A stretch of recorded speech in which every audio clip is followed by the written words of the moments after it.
안녕하세요. 문화적 심리학통일연구소장 심리학자 신빈섭입니다. 여러분, 1년 중에서 가장 풍요로운 계절이 언제라고 생각하시죠? 그렇죠.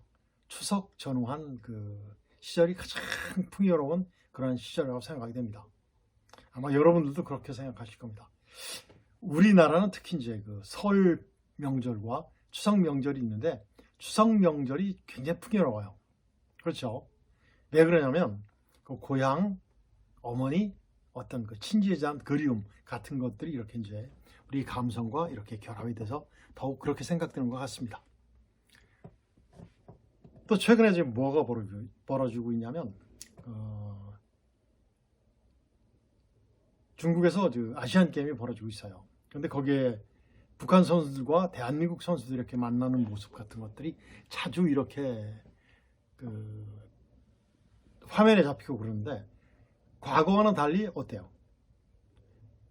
우리 한국 선수들이 당하면 북한 선수들이 피해요. 얼굴 피해요. 그리고 과거에는 남조선, 북조선 이런 식으로 얘기했었어요. 한민족. 전번까지만 해도 어쨌죠. 전번 아시안 게임만 해도 그때는 단일팀으로 출전했었습니다. 정말 그때는 막 부둥켜 안고 얼싸 안고 같은 민족으로서의 그러한 모습들을 보여주고 그런 감성적으로 이제 행동을 했었는데 금년도에 보니까 올해는 보니까 어때요? 이번 아시안 게임은 아니에요. 전혀 아닙니다.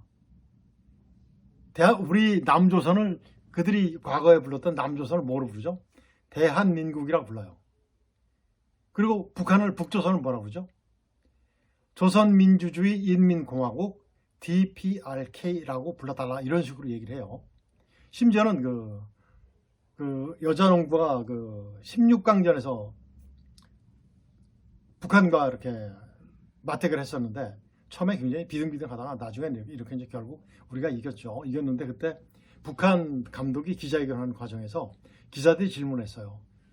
하는 과정에서 북한 농구 여자 감독이 뭐라고 그랬냐면 우리는 더 이상 노스코리아가 아니고 DPRK로 불러달라. 즉 조선민주주의 인민공화국으로 불러달라. 라고 이렇게 얘기했어요. 그래서 아시안 게임에서는 모든 나라의 이름을 정확하게 불러야 한다고 반박을 했으며 이렇게 북조선이라고 질문한 기자에게 사과하라는 아주 강력한 기분 나쁜 표정을 지으면서 요구까지 했습니다. 이런 것들이 금년도 이번 아시안 게임에서 남과 북 관계의 그 모습들입니다. 왜 갑자기 북조선, 남조선 이런 말 안 쓰고 DPRK로 불러달라고 하는지, 즉 우리 한국을 물론 남조선이라고 부르던 것을 대한민국이라고 불렀는지 왜 그럴까요? 얼마 전에 김정은이가 이제는 우리는 같은 민족이 아니라 적대국이다라고 대한민국을 이렇게 호칭을 했지 않습니까? 그 모습들이 그대로 이번 우리 북한 선수단에게도 적용이 된 것 같습니다. 아마 강력한 지시가 있었겠죠. 그랬을 것입니다. 이것이 바로 뭐냐면 김정은의 그 선수들까지 활용한 아주 정말 경건한 스포츠 선수들까지 활용한 대남 적대시 표현 같은 이런 이제는 다시 같은 민족이 아니라 적이다, 상대국이라는 표현까지 스스럼 없이 한 것이 바로 김정은의 지시사항이고 바보 같은 전략이죠. 이런 것들이 바로 이제 최근에 이제 아시안 게임에서 보여줬던 사례가 됩니다. 그러면서 또 어떤 것이 있었죠? 최근에 뭐가 있었냐면 국회가 아니라 과거에 북한으로 대북 심전할 때 전단을 날렸었습니다. 전단을 날렸는데 2019년, 28년, 19년 이때 탈북자분들이 굉장히 북한으로 전단 작전을 많이 했어요. 하니까 어떻게 됐습니까? 김여정이 발끈했죠. 얼마나 무서웠겠습니까? 이런 것을 왜 무서웠겠습니까? 정말 모든 것들이 어떻게 됐어요? 북한 속속들이 들어가니까 정말 김여정이 발끈을 했습니다. 그래서 이제 전단 살포 금지법이 이제 만들어졌죠. 그러면서 이제 2년 만에 이것이 바로 이제 위헌이다라는 결정이 내려졌습니다. 그때 당시에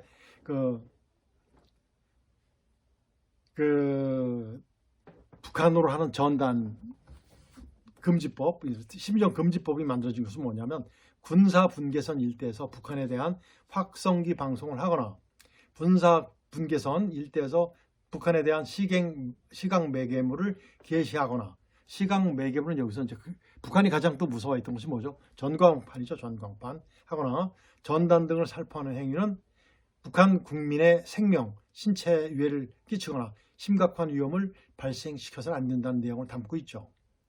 이것이 이번에 이제 그 위헌 결정이 내려진 거죠. 그래서 어떻게 됐습니까? 그때 당시에 만들어질 때 만일에 이를 어길 경우 3년 이하의 징역이나 3천만 원 이하의 벌금에 처해진다는 그런 벌금 조항까지, 처벌 조항까지도 만들어졌었어요. 이런 것들이 전부 다 위헌이라는 결정이 내려졌습니다. 그렇지만은 전부 다 좀 전에 말씀드렸던 심리전에 대한 모든 것들이 위헌이라고 풀린 것은 절대 아니에요. 전단 작전만 일부 풀린 거지, 일부. 그렇습니다. 그래서 이 법이 어떻게 해서 만들어졌냐면 문재인 대통령, 문재인 정권 때 만들어진 거죠. 2019년 3월 2일 날 조선중앙통신을 통해서 누가 발표했죠? 김여정이 발표했죠. 우리도 이제는 이대로 두고 볼 수만은 없다. 남쪽에서 벌어지는 쓰레기들의 준동, 쓰레기라고 표현하는 것은 바로 이제 탈북자들 그렇게 일컫는 말이죠. 우리 국가에 대한 심각한 도발로 간주하며 그에 상응한 행동을 검토해 볼 것이라고 밝혔다. 그리고 이제 남조선 당국은 그때까지는 남조선이라고 했죠. 탈북자 놈들의 무분별한 망동을 또다시 방치하고 저지시키지 않았다면서 우리 결심과 행동을 하든 어떤 행동을 하든 국가에 대한 전적으로 책임이 우리 한국 정부와 쓰레기들이 있다. 이런 식으로 말도 안 되는 억지 주장을 했습니다. 그러면서 만들어진 것이 바로 뭐죠? 2020년 12월 달에 이제 전단 물품 금전 등 국가의 승인 없이 북한의 불특정 다수에게 살포하는 것을 금지하는 법이 만들어졌습니다. 그러면서 이 법이 2021년 3월에 시행되었습니다. 이것이 바로 이제 전단 살포법인데 왜 북한이 이렇게 전단을 무서워할까요? 전단을 굉장히 무서워하죠. 2000년 6월 15일 날 우리나라 김대중 대통령이 김정일과 정상회담을 합니다. 그때 하는 주 목적이 뭐죠? 전단 작전 좀 하지 말아달라는 것이었습니다. 그리고 2003년에 어떻게 됐습니까? 2003년에 노무현 대통령과 김정일이죠. 김정일과의 대화에서도 뭐가 있었어요? 남북 정상회담에서도 전단 작전 하지 말아달라. 그러면서 2003년이죠. 2004년